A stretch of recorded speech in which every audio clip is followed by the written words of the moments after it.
নমস্কার, আমি পিঙ্কিস লাইফ চ্যানেলে সবাইকে স্বাগত জানাই। আজকে আমি বানাবো গাঁদাল পাতা আর কাঁচা কলা দিয়ে একটা রেসিপি।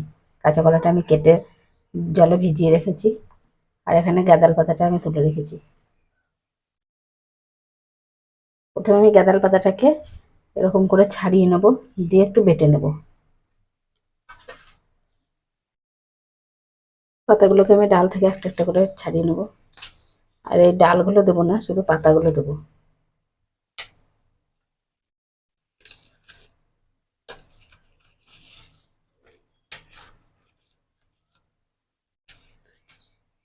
পাতার কোনো ডালটাই দেবো না, শুধু পাতাগুলো দেবো একটা একটা করে। এই পাতাটাকে আমরা গাঁদাল পাতা বলি, আপনারা কি পাতা বলেন একটু কমেন্টে জানাবেন।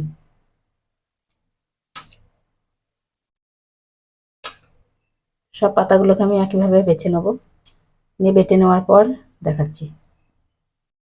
গাঁদাল পাতা আর কাঁচা কলা রেসিপির জন্য আমি এখানে কড়াই বসিয়ে দিয়েছি। কড়াই দিয়ে দিলাম সর্ষের তেল। আমি রান্নাটা সর্ষের তেলেই করছি।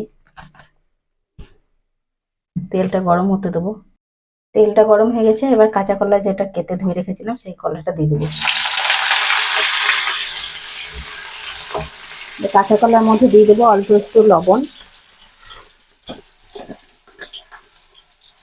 সামান্য একটু লবণ দিয়ে দেবো, আর দিয়ে দেবো হলুদ। দিয়ে একটু কাঁচা কলাটা ভেজে নেব।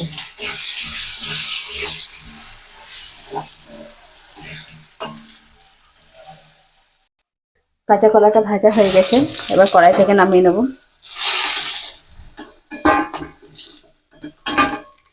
কলাটা ভেজে নিয়েছি, আর এদিকে আমার গাঁদাল পাতাটাও বাটা হয়ে গেছে।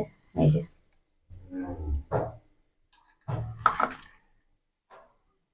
এবার আমি তেলের মধ্যে দিয়ে দেবো একটা চেরা কাঁচা লঙ্কা, আর দিয়ে দেবো অল্প একটু কালো জিরে। এই রান্নাটা বেশি মশলা লাগে না।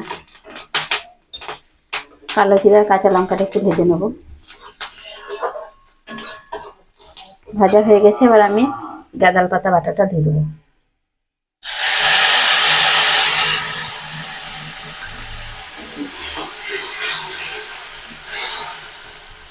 এবার নেড়ে নিয়েছি, এবার আমি এর মধ্যে দিয়ে দেবো বাটি ধুয়ে একটু জল।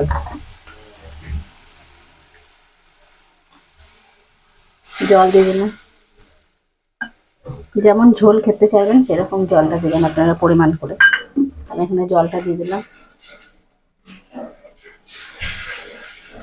এবার এর মধ্যে দিয়ে দেবো অল্প একটু লবণ। আগে একটু লবণ দিয়েছি কাঁচা কলা ভাজার সময়, আর অল্প একটু লবণ দিয়ে দেবো। আর দিয়ে দেবো সামান্য একটু হলুদ গুঁড়ো। দিয়ে এটাকে একটু ফুটিয়ে নেব। এটা ফুটতে শুরু হয়ে গেছে, এবার আমি এর মধ্যে কাঁচা কলা ভাজাটা দিয়ে দেবো। এটাকে 2-3 মিনিট মতো জাল দিয়ে নেব। গাজর পাতা কাঁচা কলা রেসিপিটা রেডি হয়ে গেছে, এবার এটাকে আমি নামিয়ে নেব। কাঁচা কলাগুলো দেখুন খুব সুন্দরভাবে সিদ্ধ হয়ে গেছে।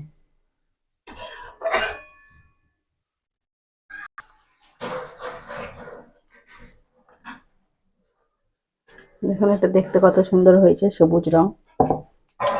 আর এটা গরম ভাতের সাথে খেতে খুব সুন্দর লাগে।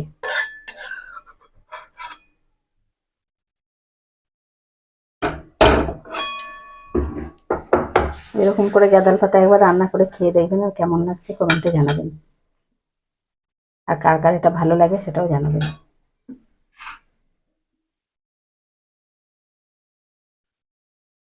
আমাদের ভিডিওগুলো ভালো লাগলে একটু লাইক শেয়ার কমেন্ট করবেন, আর চ্যানেলকে সাবস্ক্রাইব করে পাশে থাকবেন।